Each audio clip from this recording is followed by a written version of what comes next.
Yo, if you didn't have a top quarterback this week, you probably lost in week 12.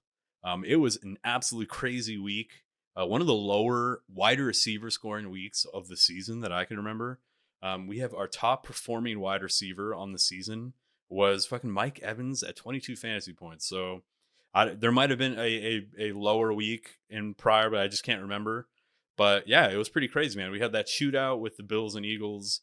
Hurts and Allen both absolutely carried teams.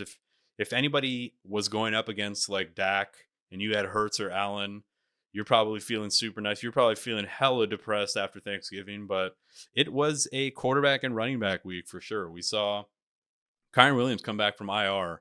And if you want to come back versus anyone, you want to come back versus the Cardinals. What an absolute beast. Absolutely involved. 24 combined opportunities for Kyron Williams coming off of IR. Crazy, right? Even against the Cardinals, man. Like 35 points, week winning performance.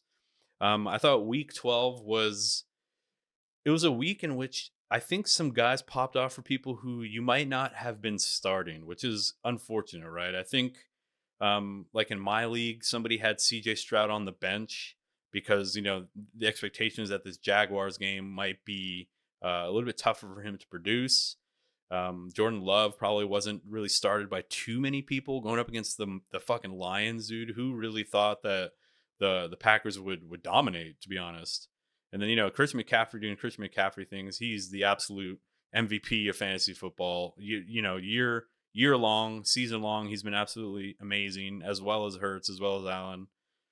Pacheco, a nice 2 touchdown performance in a game where it actually wasn't looking too great off the start. Like I had Pacheco, and the Raiders go up 14-0, and you would think that Chiefs Raiders would be a favorable game script for the Chiefs. And when they go down 14-0, and the Chiefs already are really weird and finicky about giving Pacheco a lot of opportunities sometimes, I was feeling bad. And they essentially dominated from then on out, and Pacheco got a lot of opportunities. Didn't have a lot of running room, but he did get the 2 short touchdowns. Almost got a third touchdown in like I think the fourth quarter, where they get like an offensive holding call and it gets called back. They would have been on like the 2 yard line. And he just popped off like 2 big runs right before that. So I think they were going to give it to him again for that third. That would have been hella nice. But yeah, Raheem Mostert salvages the day. Jonathan Taylor, his usual just beast mode self, just grinding out yardage. Patrick Mahomes, a little bit unfortunate. He could have had a bigger day if that Pacheco receiving touchdown went to Patrick Mahomes. Obviously, it turned into a 1 yard rush by Pacheco. Rashee Rice, a nice performance. I think he is essentially a must start moving forward. His arrow was already ticking up coming out of the bye. Everyone thought he'd get that rookie bye week bump. He didn't, and I think a lot of people maybe soured on him after that. Like there's so much hype coming out of the bye, and he basically just said, "Hey, I'm not going to give it to you right after the bye, but I'll give it to you a week later." And he absolutely beasted. Moving along, Derrick Henry, he had the two short touchdowns as well. Otherwise, not very involved. Elsewhere, didn't really run for a nice yardage total. Josh Jacobs had a nice game. Zay Flowers finally had a pop game. I went up against him, of course. First game scoring over 14 fantasy points, which is pretty crazy. Kind of salvages it, to be honest, with like a 40-yard rushing touchdown at the end. That's a 10-point swing, right? So what if he doesn't get that, right? The game, like, there's a case to be made that he should have went down actually after that long run, because of clock management. So if you had Zay Flowers and he did that, you're feeling happy. But if you have him, you should still have a little bit of trepidation or some hesitation on his future, value or future production, because of the fact that he should really only have ended that game with 10 fantasy points. It was just a fluke, like jet sweep type thing, if I recall. What else is going on, man? Devontae Smith has been a beast pretty much since like week 8. He hasn't been under 12 fantasy points. Devontae Smith has actually been pretty good season long, right? He had like a couple of bad weeks, but I mean, which wide receiver really hasn't had bad weeks? I don't think. I think AJ Brown has actually had a worse week than Smith on the season. Obviously, his other weeks are much better, but yeah, I think that's to be expected. Nico Collins is the highlight of the Texans, even though Tank Dell gets most of the recognition and a lot of the hype. Nico Collins is kind of like the he's like really that main dude, right? He gets a lot of the red zone looks. He's I think his presence actually makes it possible for Tank Dell to be so effective. But let's be honest, I think it's really Stroud that's making both of these guys anything. And yeah, Calvin Ridley pops off again. I think I'd be pretty comfortable starting Calvin Ridley moving forward. At halftime, he had 0 catches. He had 1 drop touchdown pass before the half. He really should have caught it. It was a little bit out of his range, but he should have definitely caught it. But yeah, without going on too long about week 12, I mean, Tony Pollard finally gets one. He finally has a good game on Thanksgiving. Ramondre Stevenson continues to be very involved for the Patriots. He's pretty much all they have. Ramondre Stevenson actually has put together 3 very solid weeks in a row. And actually going back to week 6, he's been actually pretty good for you, right? You'd be pretty happy. I mean, he's one of these running backs in the league who gets quite a lot of receiving work, which is, extremely valuable in fantasy football, obviously. And he also gets a lot of rushing work, right? So I think you're happy with Ramondre going forward. I think they're just going to be leaning on Ramondre. Um, he's going to be a tough start come fantasy playoffs, but outside of that, leading up to fantasy playoffs, I think you'd be pretty happy. And what else, guys? I think that's pretty much it of note. Deebo Samuel had a nice day. Deebo Samuel's just always very involved. So yeah, let's let's look forward, man. Let's look forward to the waiver wire. We'll stuff this video with both the review and the waiver wire. So I think the best way to do is just to head over to the trending and give you my thoughts on some of the guys. So Pat Freirmuth is an absolute, throw all the fab at him if you don't have a tight end. He is so involved on an offense that seems to be trending up. He had, I think, like 11 targets or something crazy, right? Yeah, 11 targets, 9 receptions for 120. So Pat Freirmuth could very, very, very well end up being, a top 3, top 4 tight end from here on out. I just think the Steelers offense seems to have turned a corner, and they seem to be very willing to throw the ball now, which is, he's been dealing with a lot of injuries, so it's been rough. But yeah, throw it all at him. In a fab environment, I would throw if I would throw up to like 80 to 90% of my remaining budget, right? So if you have $30, throw 20, 25. I don't know. I don't do public math, so looking down, Samaje Perine is a definite add. He seems to have retaken the number 2 role after Jalil McLaughlin seemed to have taken it from him. He seems to have reacquired it. That's 2 straight weeks of over 10 fantasy points and half PPR.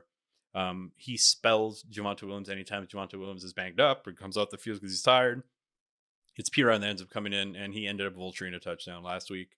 So he is not only an insurance back, he's a flex fill-in, right? Or like a bye week fill-in. Come week 14, you're going to have, I think, 6 teams on bye, or is it week 13? I forget. But Gerald Everett, another guy who can be a reprieve at the tight end position. He's somebody that I'm going to be personally going after. I just think tight end landscape is actually not as bad as other seasons, so I'm not going to overstimulate or overindulge on how bad tight end has been. But Gerald Everett, I think, now that he's been dealing with injuries, right? But when he has played, although he's splitting time with Parham most of the time, he gets a lot of receiving work when he does play. And basically, he had some down weeks, obviously some injuries, very, uninvolved against Detroit.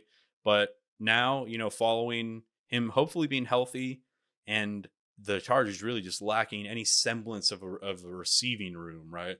I think Gerald Everett can actually emerge going down, toward the end of the season as a legitimate tight end option. I would pick him up over guys like, if I'm currently starting Logan Thomas, I'll be picking up Everett and probably starting him the rest of the season, especially considering you have Denver 2 times coming up.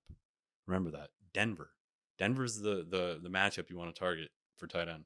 So I'll be dropping fat stacks on Gerald Everett. Jordan Love, if he's available, I'd pick him up. He has a pretty favorable matchup other than next week. So next week against Kansas City, I'd be pessimistic about his output.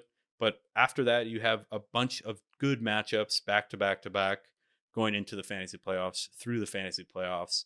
The Packers look like a pretty solid offensive, definitely a very talented team. So Jordan Love's actually somebody that, if you've been streaming quarterback, he's someone that I might go after pretty hard as my permanent option moving forward after the Kansas City game. So Moving on, Jonas Johnson, must add if you're an ETN owner, a definite strong add if you're not an ETN owner. Not only is he a very valuable backup because he's a already productive running back on a strong offense that wants to run the ball and is good at running the ball. So if ETN goes down, Dearness Johnson steps into probably a workhorse role because they have no faith in Tank Bigsby. And they already have enough faith in Dearness to give him touches and to kind of split touches with ETN. Imagine how much trust you're going to have in him when he's the only guy. Those are the types of handcuffs that you want, right? The guys that are already trusted as handcuffs because you know that once they step into a full-time role, they'll be able to dominate the touches. So that's what we want. Um, Curtis Samuel, if he's on the waiver wire, I would look his way. You have a potential shootout next week against Miami. It'll either be a shootout or a blowout. And in both of those game scripts, I think you're okay starting a guy like Samuel. I think the Miami Dolphins have a solid defense, and he represents like that underneath threat, right? That underneath route guy where when there's not a lot of time to throw, Howell seems to be looking his way. He's just like always solid, always productive. So I'd be throwing, 20% of my available fab, 30% of my available fab on him, especially if you need to start. Jayden Reed should not be on the waiver wire, but if he is, throw everything you have at him. They're using him in gadget plays, they're manufacturing touches for him, whatever the fuck that means. Meaning they're trying to get him touches close to the line of scrimmage so that he can create after the catch. Those are the Debo Samuel type guys. The Yeah, I can't think of anyone else. The Debo Samuel type gadgety guys who they try to get the say Flowers, they try to get him the ball in or around the line of scrimmage. So those are the types of dudes you want. Tyler Higbee showed up with a random 2 touchdown performance, but with Stafford hopefully getting healthier and Higbee playing such a large snap share, you could do worse. You could do worse. And I know Arizona is like a great matchup for tight ends, so that could be a fluke. And other than his 2 tight ends, it kind of was a little bit fluky. I mean, 29 yards on 5 catches is nothing to write home about. And he does have 2 very difficult matchups moving forward. But after that, Washington, New York Giants, not a bad playoff schedule. You could do worse. Who else? Rashee Rice shouldn't be on the waiver wire if you just throw everything you have at him. Chuba Hubbard, a very good pickup if he's on the waiver wire. He just gets most of the work. It looked like Sanders is getting a little more involved, but he's just so fucking bad. And the coaching change could put Sanders back into starting. That'd be fucking crazy if they did that. But yeah, who else? Hyatt showed up, finally popped off, had over 100 yards on only 5 targets, but he's always all season he's been a deep threat guy for them. This was the first week that it finally hit. I remember other weeks where Danny Dimes would just miss him on like deep throws. And I think he would have popped up on the waiver wire a lot earlier in the season if any of those deep throws connected. Obviously, it's just the way fantasy works. Roshon weirdly outsnapped and outplayed Khalil Herbert. Very mercurial, very weird situation. I need to watch the tape on this, but I essentially watched the highlights. It was strange. Like, I know the first play of the game, Herbert busts off like an 8-yard run, and then after that doesn't really get much. Gets like another target or so, or gets maybe 4 or 5 more touches. And then Roshon just kind of dominates touches after and didn't really look good on any of the touches he had. Or so I hear. So I don't know what to do. I think I'd pick him up speculatively. Let's see if this backfield becomes Roshon and Herbert. I think Deontay Foreman could come back and reclaim some of that role, but they had him on the practice squad before Herbert got injured, and there's a chance that they kind of send him back to the practice squad the same way the Rams did to Darrell Henderson. Kind of just used him, gave him praise, and then as soon as they didn't need him, just dump him. So it's possible. It's possible that happens with Foreman. Howell definitely pick up. He shouldn't be on a waiver wire. Juwan Johnson had quite a lot of opportunities. 7 targets, 4 receptions for 45. They are desperate for receiving options right now in the Saints. I think like everybody and their relatives are injured right now. So Juwan Johnson could end up, emerging from week 13 as like the top receiving option potentially, man. And against Detroit, I think Detroit's defense has kind of been wavering the past couple weeks. So they're not really a defense that scares me too much. I still think I would be hesitant to start any running backs versus Detroit. But in terms of receivers, go for it. Jeff Wilson, a very high value handcuff, even with the return of Achan.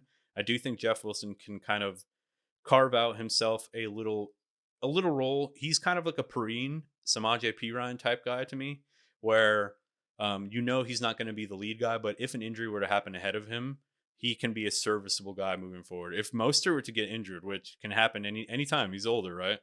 I think Jeff Wilson instantly becomes a every week starter. So, yeah, those are all the guys, man. That's the waiver wire. I don't know. AJ Dillon is down here, but if he's available, pick him up. Aaron Jones seems like he's never going to get healthy this season. So that's the waiver wire video, boys. Let me know what you guys think. Let me know if there's any names I forgot. Oh, one more actually. Royce Freeman. Royce Freeman was getting a lot of run. It was a blowout, so he was getting a lot of touches. But even despite that, I think he rushed for almost 100 yards, which is crazy. 77 rushed for 77 yards and gets a touchdown. He's just like a bruising dude, right? He's a bruiser running back. So yeah, let me know what you guys think. I'll catch you guys in the next video. Peace.